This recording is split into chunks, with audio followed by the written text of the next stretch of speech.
एक सियार ने बताई शेर को 3 बातें। कौन से लोग शत्रु का काम करते हैं? नंबर 2, दुश्मन कब पैदा होते हैं? नंबर 3, किस जगह पर अधिक समय तक नहीं ठहरना चाहिए?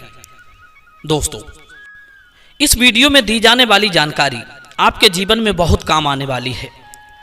कहते हैं शत्रुओं का कोई पता नहीं होता कब और किस बात पर पैदा हो जाएं। आपका शत्रु छोटा हो या बड़ा, उसका काम आपको हानि पहुंचाना ही होता है। वो कभी आपका भला नहीं सोचेगा। यदि कभी भला सोचेगा भी तो भी वो आपका बुरा करने के लिए ही सोचेगा। दोस्तों, शत्रु हमेशा 2 प्रकार के होते हैं, एक प्रत्यक्ष, दूसरे अप्रत्यक्ष। प्रत्यक्ष उसे कहते हैं जो आंखों के सामने हो, आप उसे देख सकें। अप्रत्यक्ष उसे कहते हैं जो पीठ पीछे रहकर दांव निकालते हो। प्रत्यक्ष से अप्रत्यक्ष शत्रु बहुत खतरनाक होते हैं। सामने होकर जो वार करता है उसका वार तो दिखता है, पर अप्रत्यक्ष रूप से जो वार करता है उसका वार बहुत हानि पहुंचाता है। अब सवाल यह है कि इन शत्रुओं से हम अपना बचाव कैसे करें, इनकी पहचान कैसे करें जिससे हम उनकी चोट से बच सकें। तो दोस्तों, इस कहानी को बिना स्किप किए अंत तक जरूर सुनना। भीष्म पितामह कहते हैं, हे युधिष्ठिर, पूर्व काल में एक पुरिका नाम की नगरी थी जो धन धान से संपन्न थी। उस नगरी का पौरिक नाम का एक राजा था जो बड़ा ही क्रूर और नीच प्रवृत्ति का था। वो राजा सदैव दूसरे प्राणियों की हिंसा में लगा रहता था। मरने के बाद उसे अगला जन्म सियार योनि में प्राप्त हुआ, परंतु उसे सियार शरीर में भी अपना पिछला जन्म याद था। वो अपने पूर्व जन्म के नीच कर्मों को याद करके बहुत दुखी होता था। इसीलिए वो सियार होकर भी अन्य जानवरों की तरह हिंसा नहीं करता था। उसने सत्य बोलने का एक नियम बना लिया था। वो 24 घंटे में एक बार भोजन करता था, वो भी वृक्षों से अपने आप टूटकर गिरे हुए पके फलों का। उसका जन्म एक शमशान भूमि में हुआ था, इसलिए वो अधिकतर शमशान में ही रहता था। उसका इस प्रकार का शुद्ध आचरण और पवित्रता उसके जाति वालों को पसंद नहीं आती थी। वे उसे आकर रोजाना समझाने का प्रयास करते थे कि देख भाई, तू एक सियार है, तू इस प्रकार साधु संतों की तरह क्यों रहता है? तू तो मांसाहारी है और शमशान भूमि में रहता है। तुझे अपने स्वभाव के अनुसार कार्य करना चाहिए। जैसे हम रहते हैं तू भी इसी तरह रहा कर। यदि तू शिकार के लिए नहीं मारना चाहता है तो ना सही, तेरे लिए भोजन हम ला दिया करेंगे। कम से कम तू उसे खा तो सकता है। सोच, हम लोग अपने पूर्वजों के जमाने से मांस पर ही निर्भर रहते आए हैं। तुझे भी अपनी जाति भाई बंधुओं की तरह से ही रहना चाहिए। अपने रिश्तेदारों की बात सुनकर सियार कहने लगा, भाइयों, तुम्हें पता है हमारी जाति वालों को लोग घृणित और निंदित दृष्टि से देखते हैं। अन्य जाति के जीव हमारे बुरे व्यवहारों के कारण ही हमारा विश्वास नहीं करते। अच्छे स्वभाव और अच्छे आचरण से ही कुल की प्रतिष्ठा बढ़ती है। मैं ऐसे कर्म करना चाहता हूं जिससे हमारे वंश का यश बढ़े। आप लोग कह रहे हो कि मैं शमशान में रहता हूं इसलिए बुरे कर्म करूं, तो सुनो, आश्रम बनाकर रहना ही धर्म में कारण हो ऐसी बात नहीं है। कोई भी शुभ कर्म आश्रम से नहीं, आत्मा की प्रेरणा से होता है। अगर कोई पाखंडी आश्रम में रहकर अगर गौ हत्या करे तो क्या उसे सही ठहराया जा सकता है? तो क्या उसे पाप नहीं लगेगा? अगर कोई आश्रम से हटकर शमशान में रहकर गौदान करता है, शुभ कर्म करता है, तो क्या उसे पुण्य नहीं मिलेगा?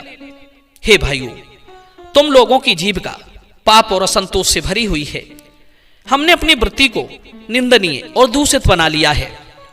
इससे हमारा कभी कल्याण नहीं होगा और हम सदैव घृणित पशु ही बने रहेंगे। दोस्तों, वो सियार अपने पास आने वालों को सदैव इसी तरह एक उपदेश देकर समझा कर लौटा देता था। कुछ सियार उस पर हंसते भी थे, कुछ उसकी प्रशंसा भी किया करते थे। उसके साधु स्वभाव की चर्चा बड़े दूर दूर तक फैल चुकी थी। एक दिन जंगल के राजा शेर ने सुना कि शमशान में एक बड़ा ही बुद्धिमान और सज्जन भक्त सियार रहता है, तो वो उससे मिलने के लिए चला आया और उससे अपना मंत्री बनने का आग्रह किया। उससे सिंह ने कहा, हे भद्र, तुम हमारे साथ रहकर मनमाने भोग भोगो और ऐसो आनंद की जिंदगी जियो। हाँ, एक बात का ध्यान रखना, हमारी जाति वालों का स्वभाव थोड़ा कठोर होता है। यदि तुम कोमलता पूर्वक व्यवहार करते रहे और हमेशा हमारे हित साधन में लगे रहे तो तुम्हारा भी जीवन आनंद से कट जाएगा। आपको मंत्री बनाने का हमारा उद्देश्य इसलिए है क्योंकि आप ज्ञानी हैं और ईमानदार भी हैं। वैसे तो आपकी जाति के लोग बड़े ही धूर्त होते हैं। दोस्तों, शेर की बात सुनकर साधु स्वभाव वाले सियार ने उत्तर दिया, सिंहराज, आपको शुद्ध चरित्र वाले साहिब की तलाश है। मैं आपकी सोच की तारीफ करता हूं। आपके लिए चाहिए कि जिनका आपके प्रति अनुराग हो, जिन्हें नीति का ज्ञान हो, जो मैत्री कराने में कुशल हो, जो विजय पाने के अभिलाषी हों, लोभ से रहित हों, बुद्धिमान हों, आपके हितैषी और उदार हृदय वाले हों, ऐसे लोगों को ही आप अपना मंत्री नियुक्त करें। आप मेरे लिए जो सुविधाएं दे रहे हैं, मुझे उनकी इच्छा बिल्कुल नहीं है। मैं सुखों की दुनिया से दूर रहना चाहता हूं, और यदि मैं आपका मंत्री बन भी गया तो आपके पुराने नौकर चाकरों से मेरे विचार नहीं मिलेंगे। वे दुष्ट स्वभाव वाले जीव हैं। जब उनकी इच्छा अनुसार मैं काम नहीं करूंगा तो वे आपको मेरे खिलाफ भड़काएंगे। उनको मेरे अधीन रहकर काम करना अच्छा नहीं लगेगा। दूसरा, मेरा स्वभाव बिल्कुल अलग है। मैं अपने शत्रुओं पर भी कठोरता का व्यवहार नहीं करता।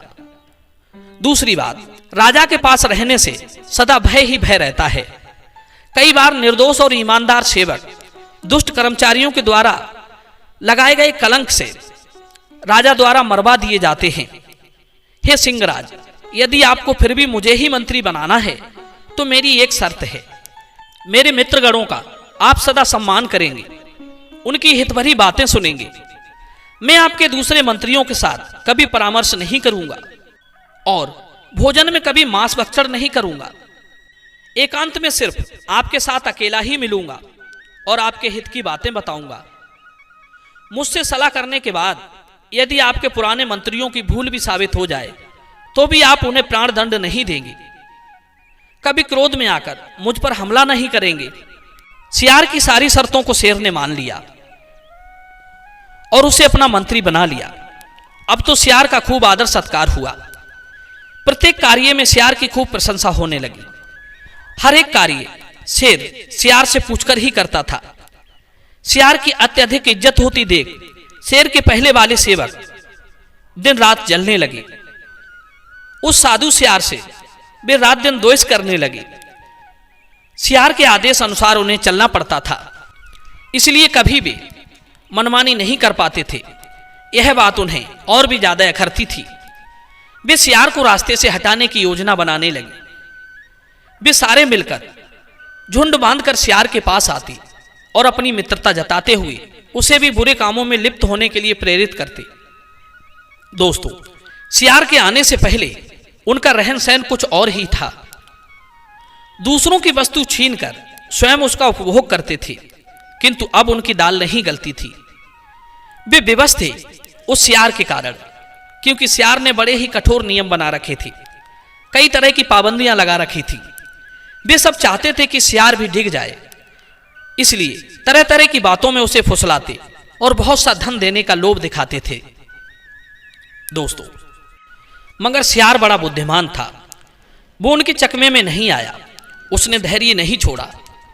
तब उन नौकरों ने उसका नाश करने की शपथ खाई और सब मिलकर इसके लिए प्रयत्न करने लगे।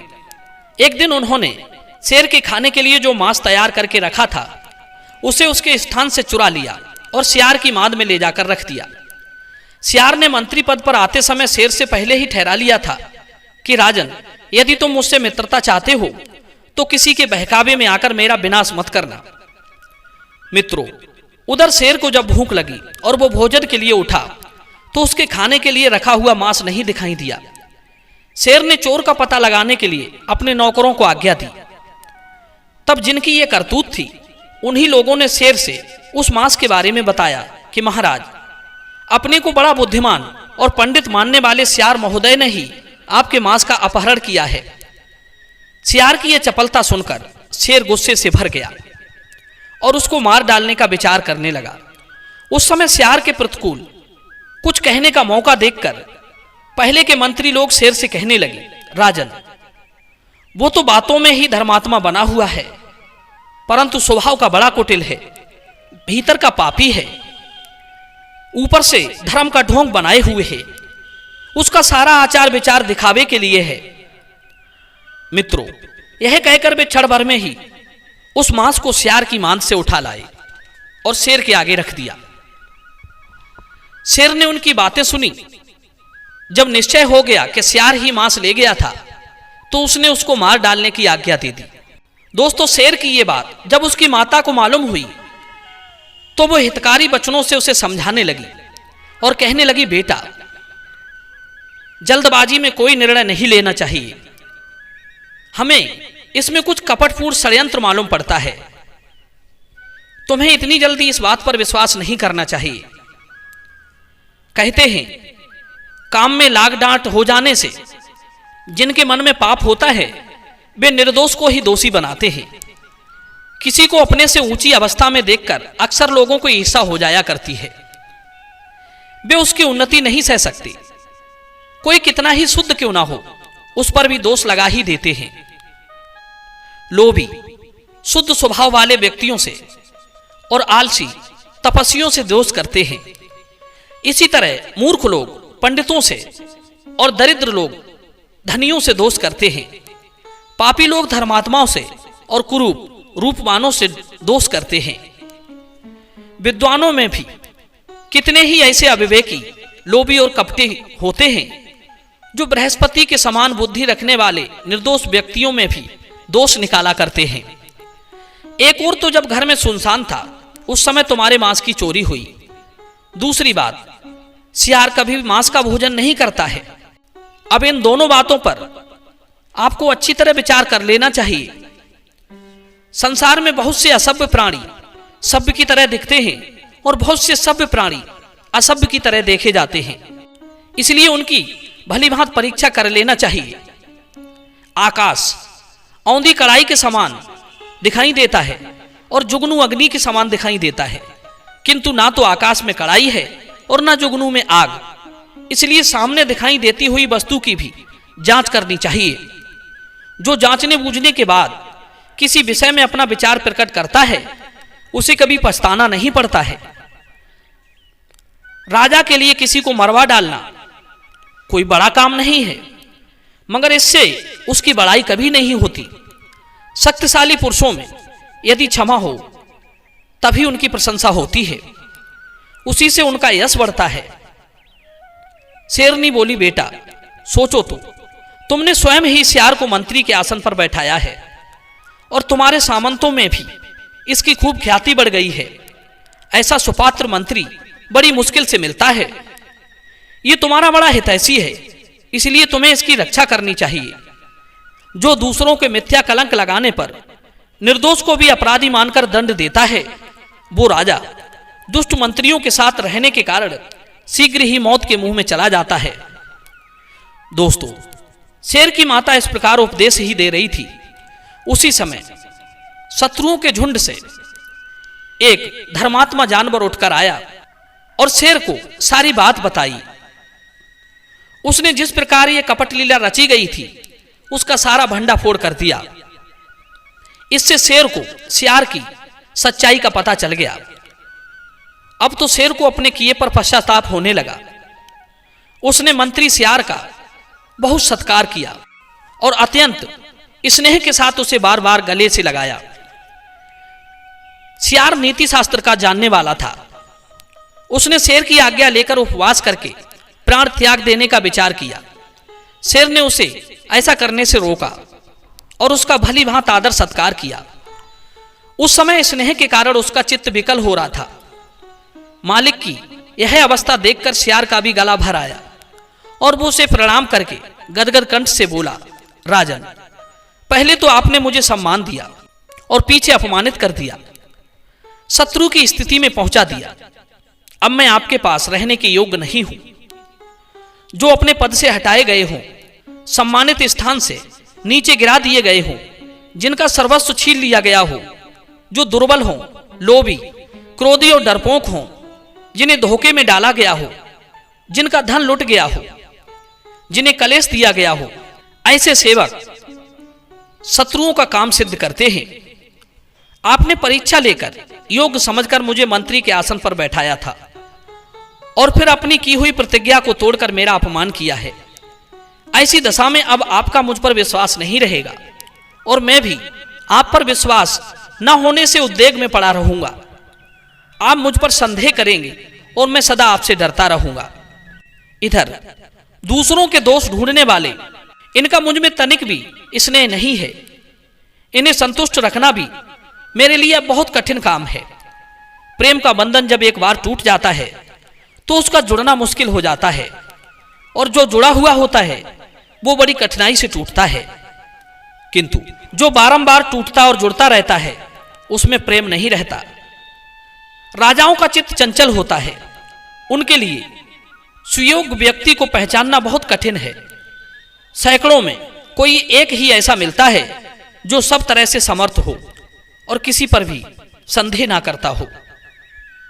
दोस्तों, इस प्रकार सियार ने अपनी बातों से शेर को प्रसन्न किया और उसके बाद मंत्री पद त्याग कर वन के लिए चला गया। अब तो आप समझ ही गए होंगे कि दुश्मन कब पैदा होते हैं।